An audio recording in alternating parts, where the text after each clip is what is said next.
Šodien mūsu uzdevums apskatīt, kā var izveidot tā saucamo sēriju veida dokumentu.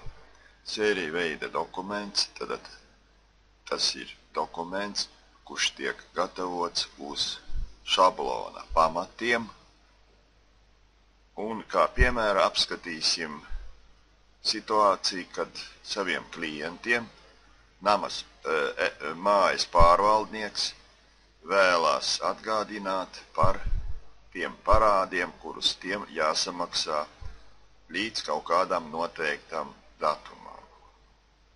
Tad šis paziņojums vai vēstules saturs varētu izskatīties šādi. Šeit ar sarkano krāsu tiek parādīta mainīgā daļa, kad katram dzīvokļa īpašniekam tiks sagatavots tāda tipa paziņojums, un tur, kur ir sarkanie simboli, būs attiecīga dzīvokļa īpašnieka, varētu teikt, dati vai informācija par viņu.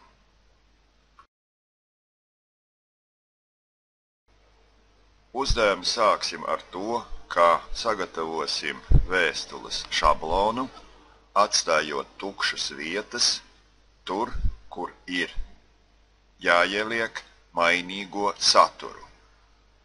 Šeit, piemēram, dzīvokļa numurs, datums netiek uzrādīts, līdz kuram jāapmaksā rēķinu, un, teiksim, summa, kura ir dzīvokļa īpašniekam parādā.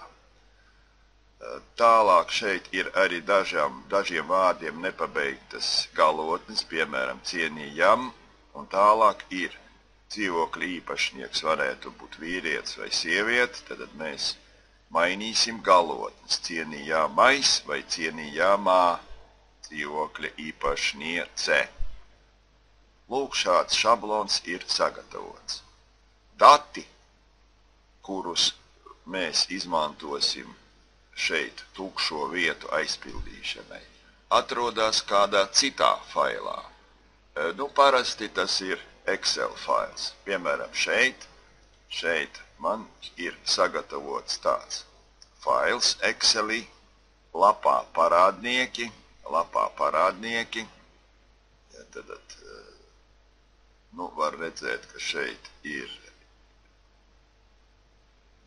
tā, tabula, kurā ir klienti, summas, datums, līdz kurām ir jāapmaksā, ir elektroniskā adrese, elektroniska pasta adrese, dzīvokļa numuri un ir kods, ar kuru mēs identificēsim, vai dzīvokļa īpašnieks ir vīrietis vai sieviete.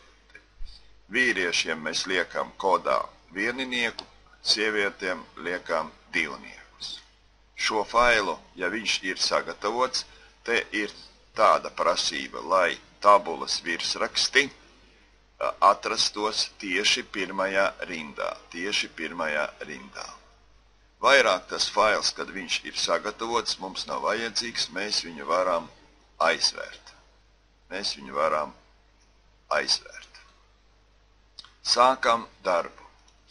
Šeit izmantosim izvēlni Wordā, tad darbs notiek Wordā. Wordā tiek izmantot izvēlne mailings, tad pasta sūtījumi, kurus mēs sagatavosim ar šīs izvēlnes komandā. Es parādīšu tādu paņēmienu, kad visu būs jādara pa soliem, 6 soļos, un šos soļus mums pati programma paziņos par to, ko mēs darām attiecīgajā solī. Sākam ar start mail merge. Sākam ar startu. Šeit mēs varam izvēlēties, ko mēs gribam izveidot. Vai vēstuli, vai e-pasta ziņojumi, bet var šim visam nepievērst uzmanību un iet uz šo soļu katalogu. Step by step, tad ejam šeit. Mums parādās labajā pusē 6 soļu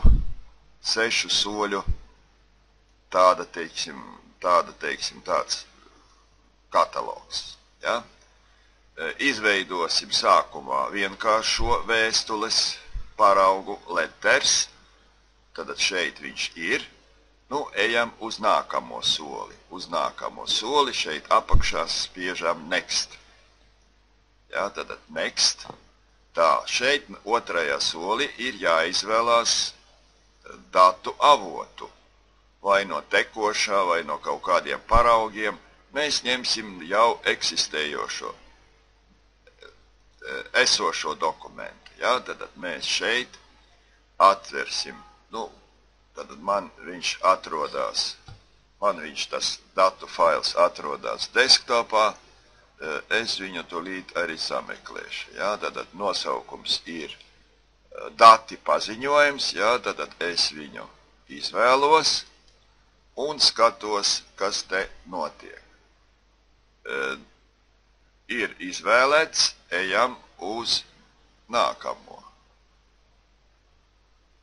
Tā, kāpēc viņš man te nepaņēma, nesapratu trešajā solī, kas bija otrajā. Jā, tad otrajā, jā, ejam uz trešo, es drusiņu pasteidzos, tad šeit browse, un šeit tad izvēlos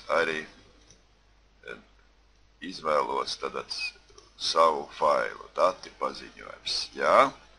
Nu, un šeit parādās tāds loks, kurā var izvēlēties, kurā lapā atrodas man tie saraksti. Man parādnieku saraksts atrodas lapā parādnieki. Šeit arī ir redzams. Labi. Un tad nākamais loks ļoti interesants. Tad tas ir šīs lapas, šī saraksta saturs, kur mēs redzam, teiksim, virsrakstus, kādi ir tai tabulai. Un šeit mēs varam arī iepriekš jau ievietot vai pielietot filtrus. Piemēram, mums noteikumos vai uzdevumā bija teikts, ka sūtīsim tikai tiem klientiem, tiem dzīvokļu īpašniekiem, kuriem summa ir lielāka par 100 eiro. Tad šim sarakstam ir jāieslēdz filtrs. Filtru var ieslēgt šeit augšā ar filtru pogu vai arī šeit apakšā. Te ir katalogs ar dažādām opcijām. Filtrs.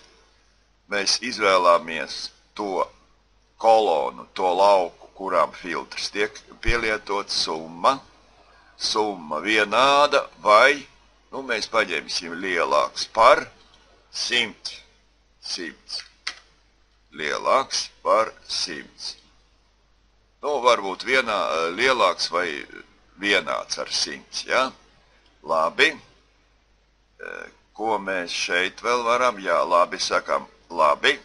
Nu, mēs redzam, saraksts ir samazinājies. Palika tikai 3, 6, 7 uzvārdi, 6 dzīvokļu īpašnieki. No tiem, nu, viena tikai ir sieviete, ja, kurai, ne, viens ir vīrietis, kurām kods ir vieninieks, ja, es tur, laikam, sākumā sajaucu, ja, tad kodus otrādi nosaucu. Tad vīriešiem ir vieninieks, sievietiem ir divnieks, ja, labi. Nu, ejam uz nākamo. Nākamo varbūt sāksim uzreiz ar to mainīgo daļu. Dzīvokļa numurs, dzīvokļa numuram jābūt šeit.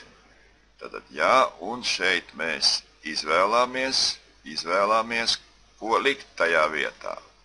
Tajā vietā mēs liksim šeit more items, ja izvēlāmies dzīvokļa numurs. Insert, close. Nu, mēs redzam, ka dzīvokļa numurs šeit ir parādījies ar savu tādu specifisko nosaukumu. Laustajās iekaviņās tukšumus varam izcēst. Tālāk, nākamais lūdzam līdz kuram datumam atkal izvēlāmies no sāraksta šajā gadījumā datums, insert, close. Nu, arī šeit var, teiksim, nedaudz redigēt, nevajadzīgās atstarpes izmetām. Tā par komunāliem pakalpojumiem apmērā šeit būs summa. insert, close. Tā, nu, arī te var pāris liekas atstarpes. Nu, kas šeit vēl ir jāliek iekšā, nu, tas divas galotnes, cienījamais, cienījamā vai īpašnieks, īpašniece. Tad šeit to darām sekojoši. Cienījam un tālāk ejam uz augšā rules un izvēlamies loģisko kombināciju if then else. Šeit mēs norādām, ka šai tukšajā vietā pievienojam klāt, kā tad šajā vietā pēc kāda tabulas virsraksta mainīsim saturu, galotnes, pēc koda. Tad šeit izvēlamies kods, ja tur kods vienāds ar vieninieku, tad tas bija vīrietis. Ja? Tad šeit liekam cienījam aiz, cienījamais, pretējā gadījumā otrajā logā liekam cienījamā. Ja? Un viss. Ja? Nu, šeit arī noformējums ir redzams, ka ir savādāks, tā kā te mēs varam arī stilus pamainīt, ja? Tad, lai būtu visu pareizi. Tā īpašnieks, īpašniece. Atkārtojam visas tās pašas darbības, rules, if then, kods. Ja ir vieninieks, tad dzīvokļa īpašnieks, KS, īpašniece, īpašniece. Labi. Nu, arī šeit varam redigēt nedaudz noformējumu. Jā, nu tas arī praktiski ir viss. Varam tagad apskatīt, kā tas izskatīsies. Ejam uz nākamo, teiksim, kataloga logu. Jā, nu mēs redzam, kā tas izskatās jau vienā no piemēriem. Tad šeit mēs varam augšā redzēt pirmam klientam, otram, trešam īpašnieks, jā, tad vienam bija galotnes savādākas, mēs redzam, viss te strādā. Viss būtu kārtībā, bet viens, kas man uztrauc, tas ir tas, ka mēs šeit datumu, līdz kuram ir jāsamaksā, redzam, nu, amerikāniskā standartā. Kaut gan tabulā mums tas datums bija ievadīts atbilstoši pie mums Latvijā pieņemto kārtību. Kā šeit varētu redigēt šo formu? Tas, ko mēs te darām, mēs ievietojam tā saucamās formas. Ejam atpakaļ uz iepriekšējo redigēšanas, teiksim, logu. Tad mums ir datums, nostājāmies šajā datums kodā un ar taustiņu kombināciju Shift F9 mēs redzam, ka šeit parādās kods, merge field, datums. Ja? Tad apvienot tie lauki, datums. Nu, un šeit vajag precīzēt aiz pēdiņām, kādā formā mēs gribam to datumu redzēt. Tas izskatās sekojoši. Tad svītra, slīpā svītra, tālāk liekam at, tālāk norādām DD, punkts, tālāk ar lieliem MM, punkts, un tālāk ir gads. Tad tādā formatā mēs gribam redzēt datumu. Atkal spiežam Shift F9, atgriežamies pie formas, ejam uz nākamo logu, redzam, tagad datums ir pareizs. Nu, un tad, kad mēs aiziesim līdz 6. solim, nu, mēs varam arī pabeigt šo darbu. Jā, tad mēs varam vai nu sūtīt uz printeri, vai mēs varam izveidot individuālo varam izveidot atsevišķu failu. Ja? Tad, ja mēs izvēlamies failu, mēs varam norādīt, kurus gribam redzēt. Piemēram, mēs gribam redzēt visas vēstules vienā failā. Labi, mums tiek izveidots augšā, varbūt šeit ir redzams vai nav redzams, teiksim, letters 1, tad fails, kurā ir visas vēstules. Ja, tad līdz ar to šeit varētu uzskatīt, viss ir pabeigts. Ja?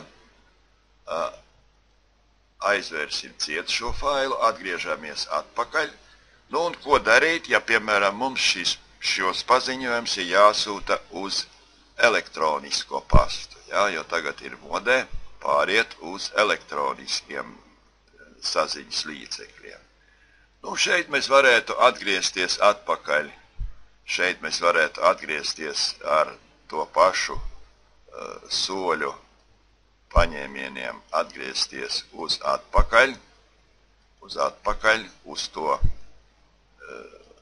vietu, kurā mēs izvēlējāmies vēstuli. Tagad mēs varētu izvēlēties e-mail, teiksim, e-pasta ziņojuma formu. Un tad aizējot līdz atkal uz priekšu, vispārējais paliek tāpat. Tā, kurā vietā mēs šeit tātad apskatām šeit, nē, tad ejam uz priekšu. Šeit, lūk, no kurienes ņemt tas adreses. Mēs norādām, ka mēs gribam adreses ņemt no šejienes, no e-pasta sadaļas. Ja? Nē. Ejam uz nākamo. Un, jā, lūk, šeit līdz 6. solim. Un šeit tad mēs uz kurieni? Uz e-pasta adresēm. Subject. Tad parādi, vai parāds, teiksim, jā. Lai šeit ir parāds ar garumzīmi, parāds, kādā formā parasti HTML, un visiem vai vienām, teiksim, pa vienām vai daļu no tiem ierakstiem, un spiežam OK. Un tad Words pievienos klāt šos paziņojumus Outlookā, un caur Outlook pastu tad tas tiks aizsūtīts, ja jums ir internets pieslēgts. Mēs to nedarīsim, bet to es parādu kā tādu variantu. Lūk, tāds bija stāsts par šo diezgan interesantu uzdevumu.